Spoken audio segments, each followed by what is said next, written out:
Our first act is not in the competition, but they were one of the audience favorites from last year, right? And this is Como Dance Company from Columbus here. Now, do we have anyone from Como who is going to introduce their group? We do. Very good. Okay, wonderful. So please give it up for Como. They're going to introduce themselves, and then they're going to do their performance. Thunderous, please. Thunderous.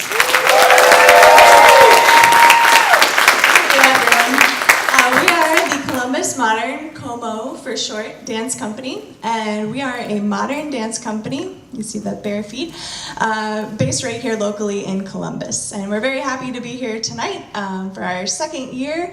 Obviously not a part of the competition, so you can put your pencils down, but we were honored to be the second place and the audience favorite last year. We do teach both adults and kids here in town, and we have our professional performance group that you will see tonight. Tonight we'll be performing a piece entitled The Send-Off, which is dedicated to our U.S. military and their families. And just in a nutshell, this piece touches on the moment that a loved one leaves for a deployment and the community reaction of the family members during that moment. So we hope you enjoy the show. Good luck to the competitors this evening, and let's get started.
becoming the first competitors are Bossed, which is Black Orchid String Trio, and they are going to introduce themselves. A round of applause, please, for Bossed.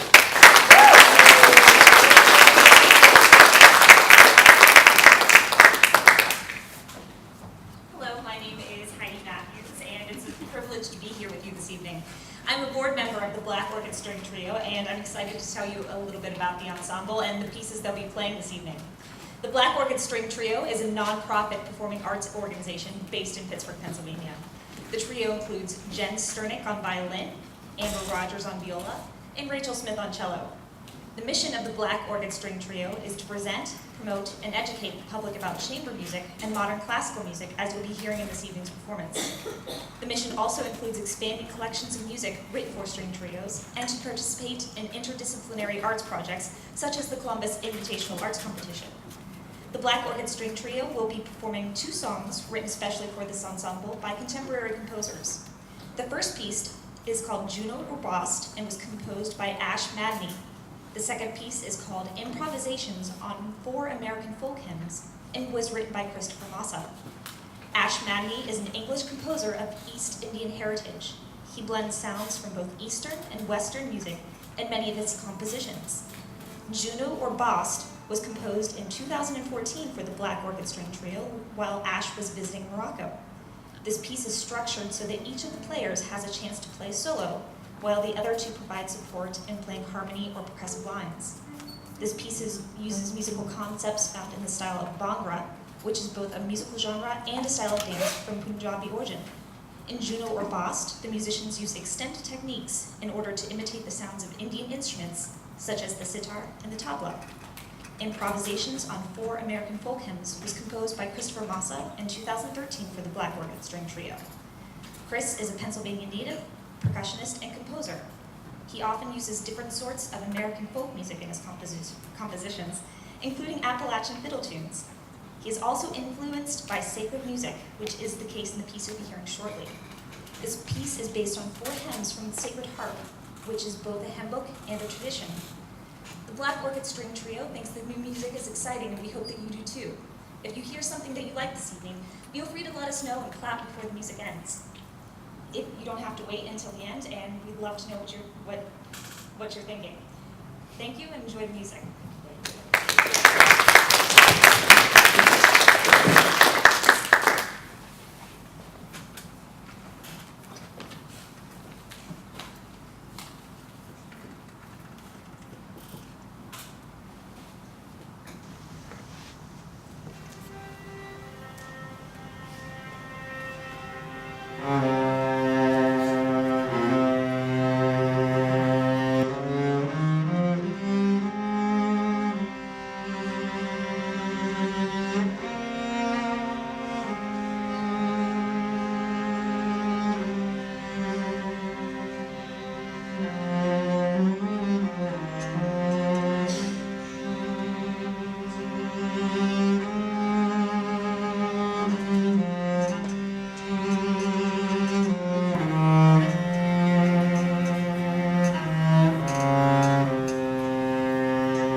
How you guys doing tonight?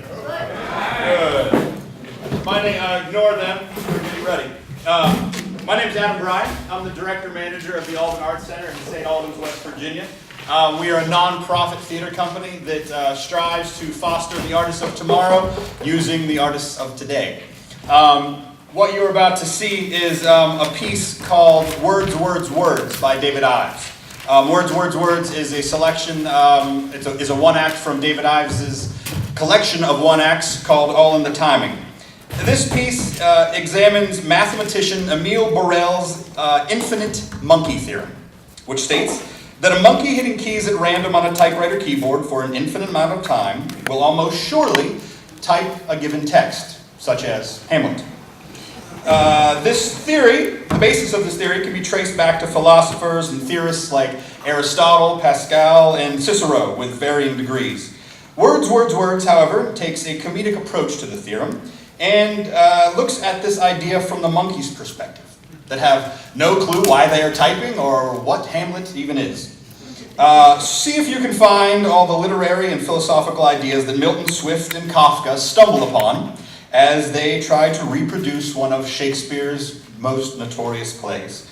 We hope this piece makes you think a little and laugh a lot. The Alban Arts Center presents Words, Words, Words.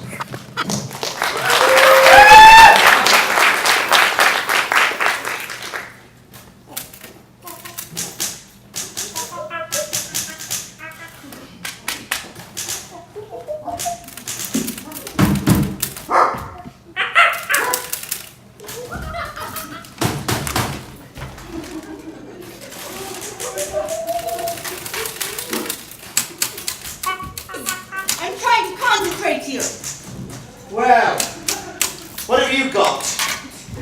Me? Yeah. You hit anything? Well, let's hear it.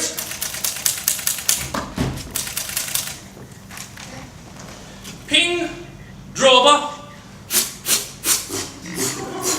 Engelhart, carcinoma. That's as far as I got. I like the... Yeah, kind of onomatopoeia. I don't know, it feels to me like it could use some punching up. Well, you can always add in a few jokes later on. You have to get the through line first. But do you think it's Hamlet? Don't ask me, I'm just a chimp. You know, they could have given us a clue or something. Yeah, or a story conference. That defeats the whole purpose of the experiment. I know. 3 monkeys typing into infinity will sooner or later produce Hamlet. Right. Completely by chance. And Dr. David Rosenbaum up in that booth is going to prove it. But what is Hamlet? I don't know. What is Hamlet? I don't know.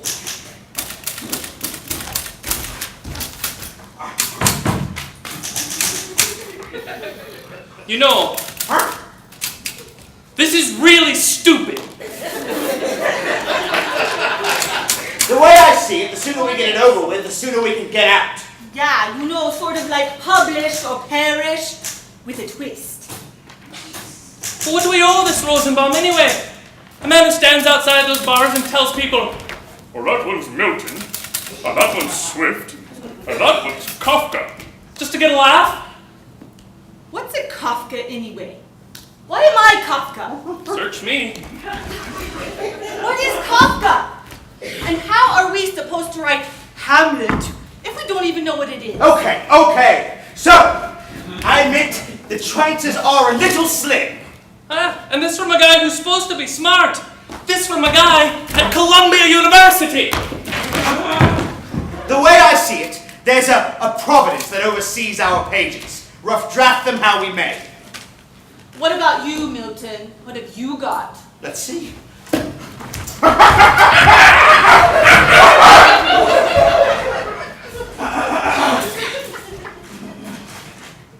Of man's first disobedience, and the fruit of that forbidden tree, whose mortal taste brought death to the... Oh, that's really good. I like it. It's got rhythm. It sings. Yeah? What is it? Shakespeare. Who cares? He's got a real voice there. Does Dr. Rosenbaum care about voice? Does he care about anybody's individual creativity? Let's look at this from Rosenbaum's point of view for a second. No! He brings us in here to produce copy, and then all he wants is a clean draft of somebody else's stuff. We're getting peanuts here to be somebody's hack. Writing's a mug's game anyway, Swifty. Well, it hath made me mad. Why not just buckle down and get the project over with? Huh? Set up a schedule for yourself. Write for a couple of hours in the morning when you're fresh. Then take a break, let the juices flow. Then write for a couple more hours in the afternoon. Then retire for a shot of papaya and some monkey business. What's the big deal? If this Rosenbaum was worth anything, we'd be working on word processors, not these antiques. He's lucky he could find three who type so good, and then he treats us like those misfits at the Bronx Zoo. And the tire swing. What does he take us for? I like the tire swing. I think it's a very nice touch. I can't work under these conditions. No wonder I'm producing garbage.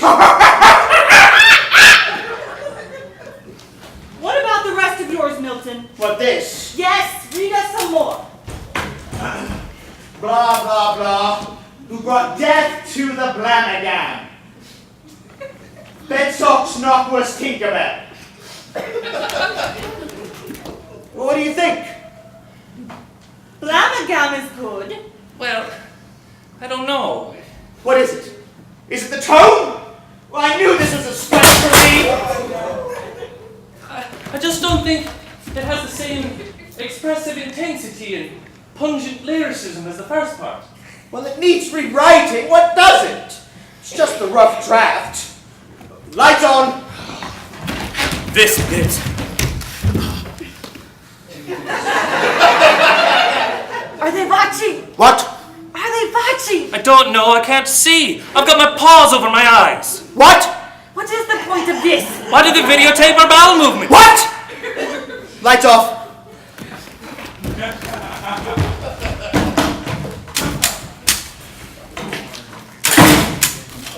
What about you, Franz? What have you got? Well, K-K-K-K-K. K-K-K-K. K-K-K-K-K-K.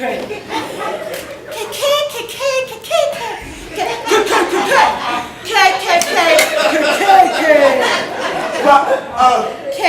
Oh. K. K. What is that? Postmodernism? 20 lines of that. Well, at least it'll screw up his data. 20 lines of that and I went dry. I just got blocked. I kind of felt like I was repeating. Do you think that that's in Hamlet? I don't know what I am doing here in the first place. I am not a writer. I am a puppet. And I should be swinging from branches and digging up ants, not sitting on the fluorescent lights an hour a day. Oh, sure is a long way home to the gardens of sweet Africa. The lawns and level downs, flocks grazing the herb, sweetly interposed. Paradise, wasn't it? Lost. Lost. Trying to deal with some of that in my new piece here, but it's all still pretty close to the bone. You know, just because they can keep us locked up all day, they think they're more powerful than we are. They are more powerful than we are. Just because they control the means of production, they think they can suppress the workers. Things are how they are. What are you going to do? Hey! How come you're always so poofling and ready to justify the ways of Rosenbaum to the apes? Have you got the key to that door? No. Do you have an independent food source? No.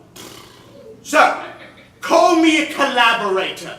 I happen to be a professional. And if Rosenbaum wants Hamlet, I'll give it a shot. Just do not forget, we're not astrophysicists. We're not brain surgeons. We're chimps! And for apes in captivity, this is not a bad gig.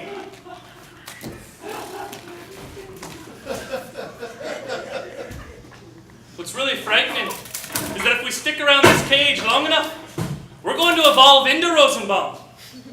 Evolve into Rosenbaum? Oh, brush up on your darling, baby.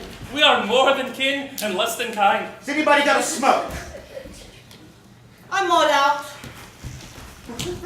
Don't look at me. I'm not going to satisfy those voyeurs with the old smoking chimp act. Don't be a sap, Swifty. You gotta use them. Use the system. What do you mean? Watch me whilst I put my antic disposition on.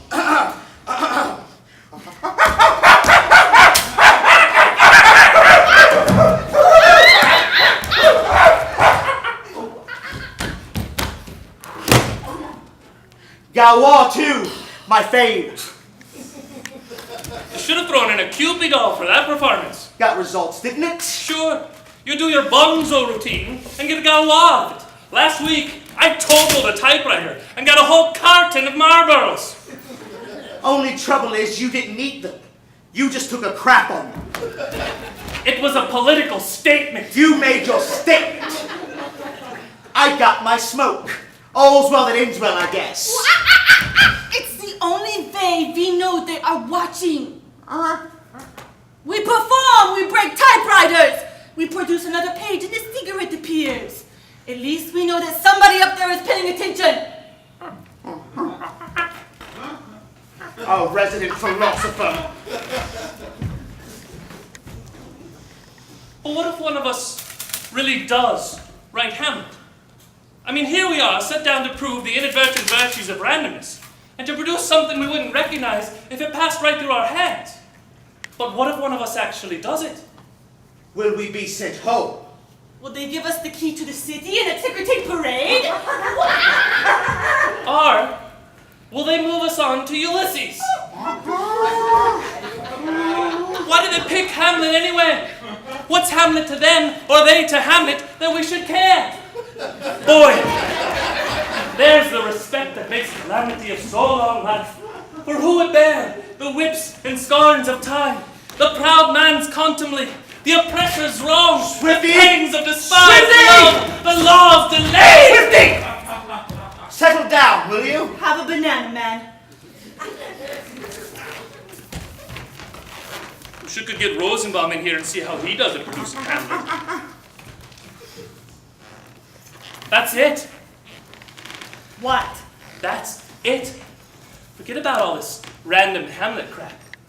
What about revenge? Revenge on Rosenbaum. Sure. Hasn't he bereft us of our homes and families? Stepped between us and our expectations? How would we do it? Easy. We lure him in here to look at the typewriters. Test them out like something's wrong. But we poison the typewriter keys. Oh, God. Sure. Some juice of cursed heaven spread liberally over the keys. Ought to work like a charm. Great. If it doesn't work, we'll embed him the tire swing and invite him for a ride.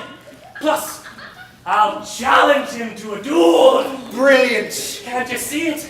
In the course of combat, I'll casually graze my rapier across the poisoned typewriter keys, and a hit! A palpable hit! For a reserve, we'll lay by a cup with some venomous distilment. We'll put the planet with the poison in the vessel with the vessel.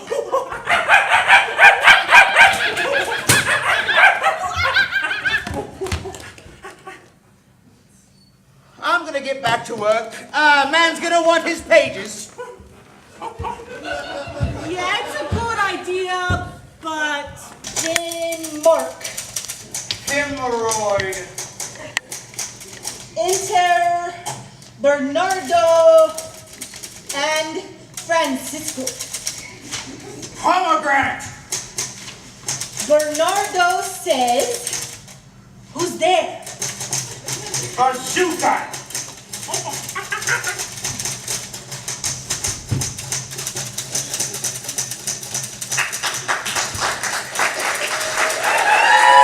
A round of applause for Epiphany Dance Company.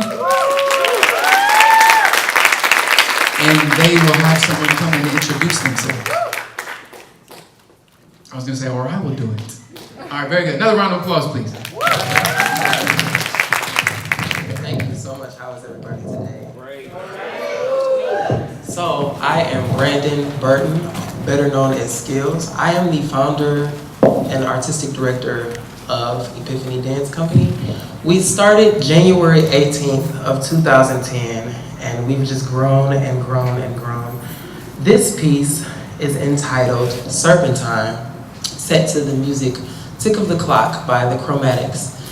It is inspired by Catherine Dunham. Catherine Dunham was one of the first dance historians, and she really inspired me to create this piece.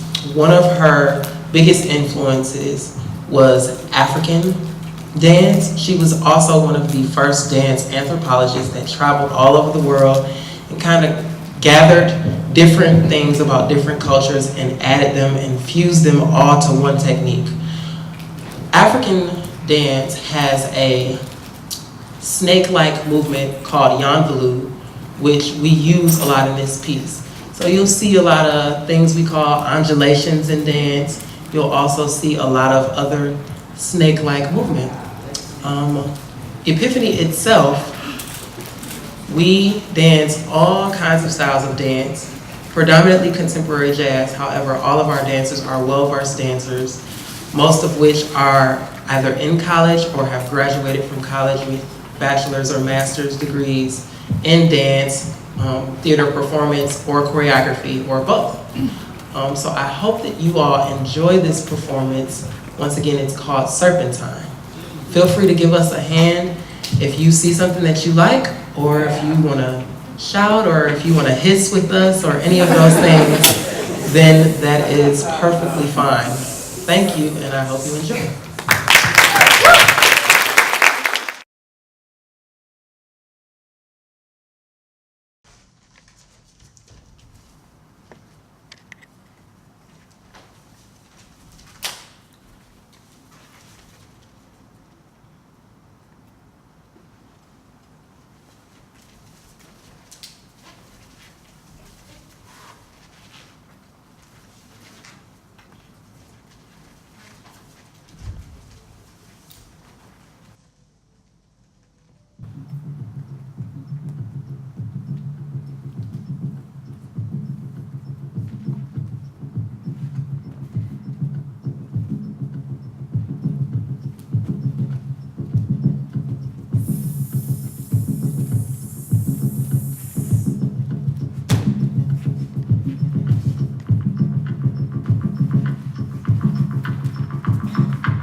community, NoExit Performance is a body of artists of various mediums who collaboratively create and present. That is all I will say about what they will do, because they're going to come up and give us a better idea of what they're going to do. Another round of applause, please.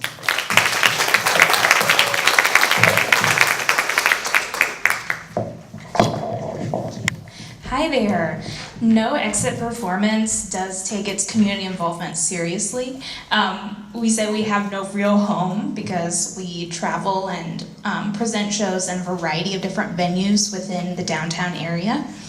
And that goes along with, we take something familiar and combine it with a new setting or a new spin or adaptation that people haven't seen before, maybe wouldn't necessarily put together. So for example, we just finished putting on a piece in an art gallery. And we did the show there, and then our set stayed as part of a art installation for the gallery for the month. We have another show going on in our Fringe series right now called Alice versus Wonderland. Again, taking something that we all are familiar with, have heard of before, and adding a no-exit twist to it. So in this piece, it is one of our dance theater collaborations. Our director is also an accomplished choreographer in Indianapolis. So you'll see lots of dance elements and components in this piece. And very shortly, you'll be seeing many pillows. Do not be frightened. You will know when it's time to use them. All right, thank you.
You get sprung.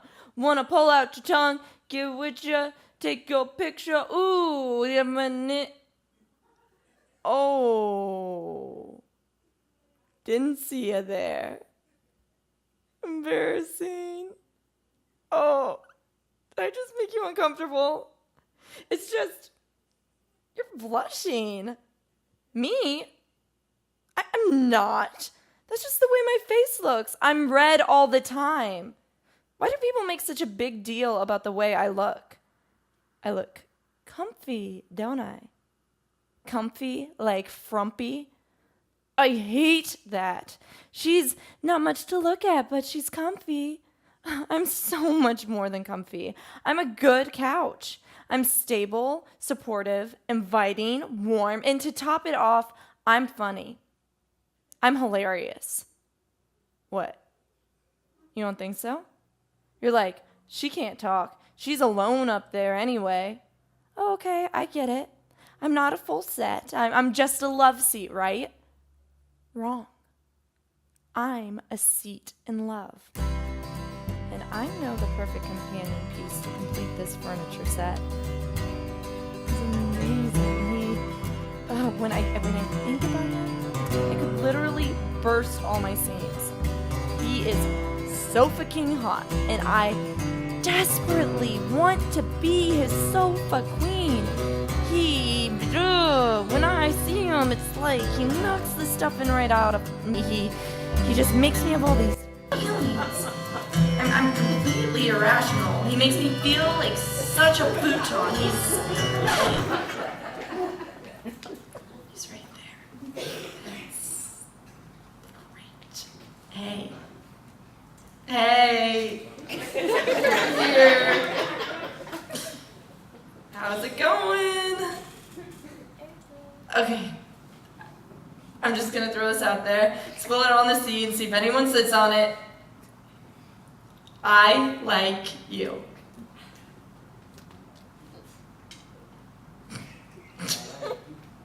Do you like me? What? You're mumbling. Huh? I'm sorry. Could you speak up? I can't hear you because someone's fat ass is sitting on your face. Get off my chair, please. Look at you. You're amazing. You're the prettiest chair in all of Tots. And it's not just about looks. You've got standards. You're not some bar stool hanging around those bimbos. You're not messing with no babes like a high chair. You're intellectual. You're an art supporter. You embrace the sophisticated fat ass. Oh, you're wonderful. You're amazing. Wait. You're free Monday nights, right?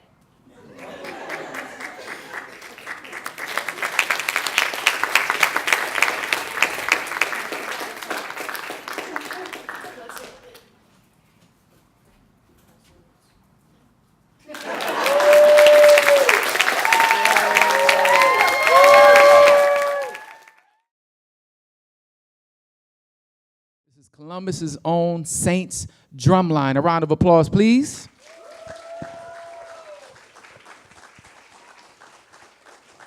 And we would like just a couple words and background on the Saints Drumline, please.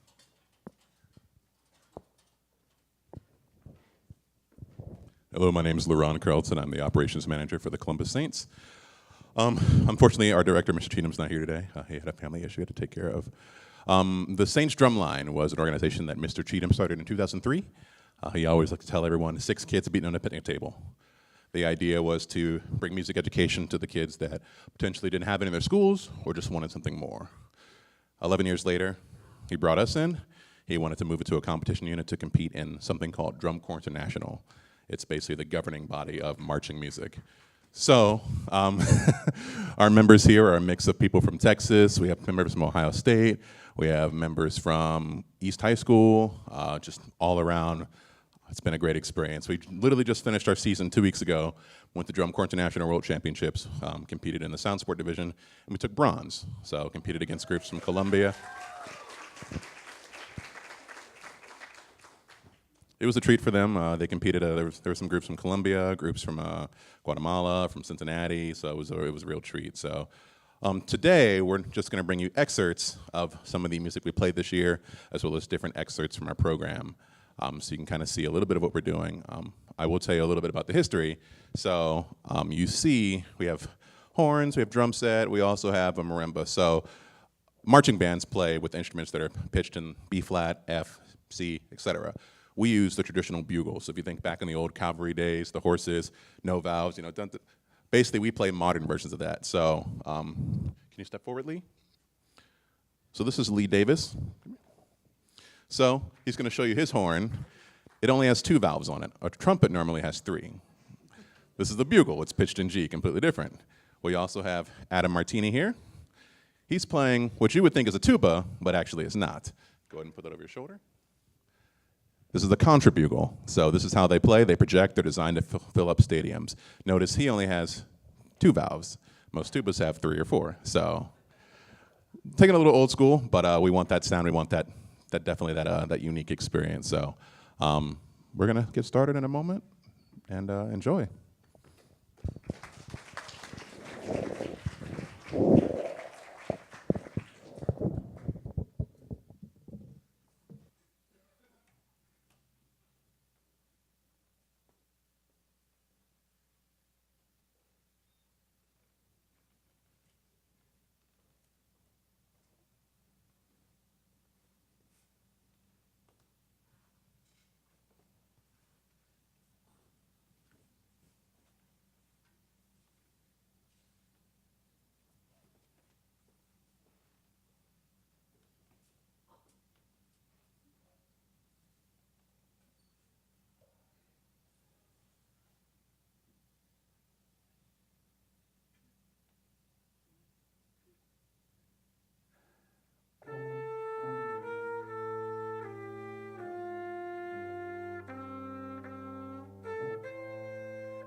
tonight.